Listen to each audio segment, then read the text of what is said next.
The Deer Tribe by H. A. Bryden. The Muntjacs. The Muntjacs, or barking deer, are a group of small deer found in India, Burma, and the Malay region. The Indian muntjac stands about 2 feet in height and weighs some 28 pounds. The antlers, which average 5 or 6 inches in length, bear 2 points, brow tine and beam. The lower portions, or pedicles, are curiously covered with hair, and the front of the face is ribbed or ridged in V fashion. The general colour is a golden bay, the face and limbs brown, and the lower parts white. The buck has sharp tusks in the upper jaw, and at a pinch knows how to make use of them. A shy, stealthy little creature, the muntjac loves dense cover, and the sportsman usually obtains but a quick snapshot at this active and wary little deer as it flashes across him, much as does a bolting rabbit scuttling across a narrow drive. Local Indian names for the barking deer are jungle sheep, red hog deer, and rib-faced deer. Other muntjacs, varying somewhat from the Indian form, are hairy-fronted, the tenasserim, the Tibetan, and the Chinese muntjacs. Tufted deer. Near relatives of the odd little muntjacs are the tufted deer, of which 2 species, the Tibetan and Muntjacs, are known to naturalists. The former, found in eastern Tibet, is about the size of the Indian muntjac, and has a coat of dark chocolate brown, curiously speckled on the face, neck, and foreparts. The frontal tuft is nearly black. The antlers of the bucks of both this and Muntjacs deer are extremely small, scarcely observable at first glance. Both species have long curving tusks projecting from the upper jaw. Muntjacs tufted deer is of a greyish black or iron grey colour, the face and neck dark grey. This animal is found in the reed beds bordering the Ningpo and other rivers in eastern China. Water deer. The Chinese water deer is another diminutive deer, standing no more than 20 inches at the shoulder. The body colouring is pale rufous yellow, the head and the back of the ears being darker in hue than the rest of the body. The males carry no antlers. This tiny deer is found in northeast China, and is well known on the islands of the Yangtze-Kiang River. It loves thick cover, especially reeds and long grass. So apt is it a concealment that at Woburn Abbey, where specimens are kept in a paddock of long tussocky grass, hours may be spent without catching a glimpse of it. When disturbed, it scurries off with short, quick leaps, very much after the manner of the hare. The males of the Chinese deer, like the muntjacs, carry long, curved tusks in the upper jaw. Roe deer. The European roe, one of the handsomest of all the smaller deer, is still happily found in many parts of Scotland. In England, where it had at one time become well nigh extinct, it has been here and there reintroduced with some success. In Ireland it seems never to have been found. On the continent its range is wide, extending from the south of Sweden through France and Germany to Italy, Greece, Turkey, Austria-Hungary, and Spain.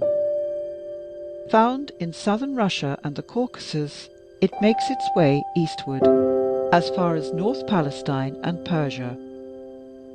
The roe stands, in good adult specimens, 26 inches at the shoulder, and weighs about 60 pounds. The handsome and very characteristic horns measure in good specimens from 10 to 13 inches over the outer curve. The summer coat of this beautiful little deer is a bright rufous brown, in winter a darker and duller brown, with a notable white patch about the tail. The roe is always more or less a wood-loving creature. In winter especially, it seldom cares to quit the shelter of the forest. In summer, however, the deer wander into more open localities. The fawns are born generally towards the end of May, and 2 young are usually produced. In the rutting season, the males fight savagely with one another. Mr. J.G. Millais gives an instance of a buck killed in one of these desperate battles, in which one antler of the victor, having penetrated the brain of the vanquished buck, had been broken clean off and remained embedded in the skull, firmly wedged between the ears and the antlers. When wounded and brought to bay by a dog, says Mr. Millais, a roebuck brings into play both head and forelegs in his defence, using his horns as described, and striking out with his legs, more as if to push off his antagonist than to cause a forcible blow, for he gives no shock as a hind can. A doe, too, uses her forelegs and boxes with her head, and Mr. Steele, who has had wide experience in roe shooting, tells me that he has seen a doe use her hind legs as well. The bark of the buck is loud, sharp, and deep in tone, not unlike what a single call might be from an old collie. At this season, too, the female gives an amorous call when she wishes the male to come to her. If he is within hearing, he puts his neck out straight and comes full speed to her. In Germany, many roebucks are shot by alluring them in this manner, and calls, exactly imitating her voice, are made for the sportsman's use. One who has shot roe in this manner tells me it is most exciting sport, for the buck comes straight for the sound at full speed, and will only stop, startled for a second, when he discovers the fraud, and as often as not he passes right on without giving a chance. Roe have a curious trick of chasing one another in play, and certain roe rings in the woods near Cawdor Castle, according to Mr. Millais, demonstrate the fact that for ages the deer have been in the habit of disporting themselves in these strange circles over the same pieces of ground. The fact is very singular. These curious circles are most used in early summer, and Sutherland, the head keeper, tells me, says Mr. Millais, that hardly a morning passes without there being 1 or 2 roe playing in the rings, and sometimes there is quite a party of them. Roe feed chiefly on grass. They will eat also rowan mountain ash berries, of which they are especially fond, as well as turnips, grain, heather tops, and various other roots and plants. Certain fungi to which they are partial they take much pains to dig out with their sharp hoofs. A roebuck that I once kept, says Mr. Millais, was a good Scotchman, though he had a beastly temper, for he liked nothing so much as oatmeal porridge. Roe make delightful pets, but the bucks are not to be trusted after the 3rd year. One of these animals, supposed to be tame, has been known to kill a lad. In Scotland and on the continent, roe deer are usually killed by driving, and large bags are often made. Even within recent times, as many as 65 roebucks and 13 hinds have been shot at Beaufort, Lord Lovat's place in Inverness-shire, during a day's driving. Shotguns are employed for this kind of sport. Stalking the roe is not so much pursued in Scotland as it might be. It is a first-rate and most interesting form of sport, and in certain districts the rifle might be very well substituted for the shotgun. Roe stalking, says Mr. Millais, possesses many charms of its own. In the first place, you can enjoy it at a season when there is no other shooting going on. Secondly, it takes you out in the early morning, when all nature is full of life and beauty, and before the heat of the day commences. And thirdly, where the chase of the animal is systematically conducted, as with red deer, the nature of the sport is everything that can be desired.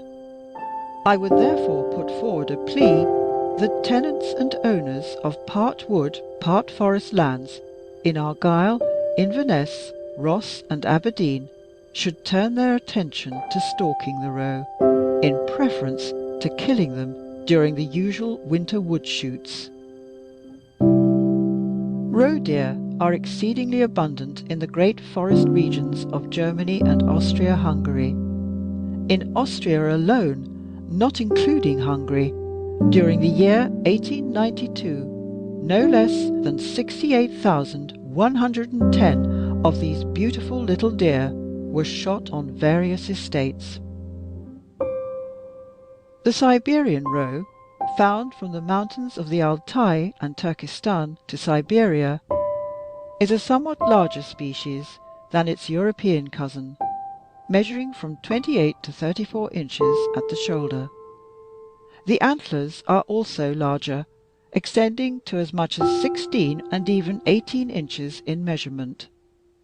As beseems its habitat, the coat of this species is also thicker and rougher than is the case with the European roe. Mr. Lydekker gives some interesting particulars regarding this animal. When the snows of November fall, the roe themselves commence to collect in herds, which may number from 300 to 500 head, and soon after migrate southwards into Manchuria, whence they return about the end of March or beginning of April. On the Ussuri, which they must cross, they are at this season slaughtered in thousands by the hunters, without regard to age or sex.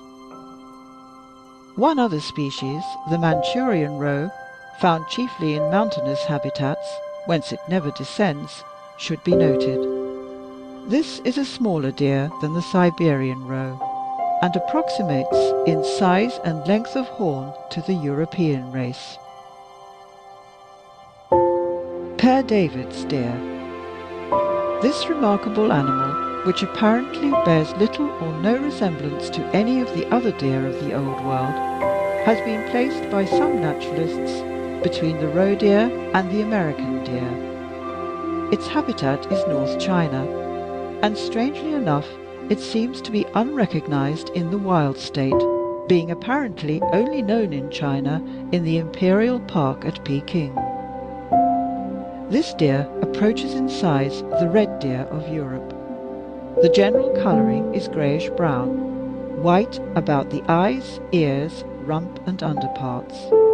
The horns, which lack the brow tine, are very singular in shape, and measure as much as 32 inches in length. The tail is long, reaching to the hocks. The gait is lolloping and mule-like. This is a marsh-loving species, and at Woburn Abbey, where specimens are kept, they may be seen wading far into the lakes, and even swimming in the deeper water. End of section 53.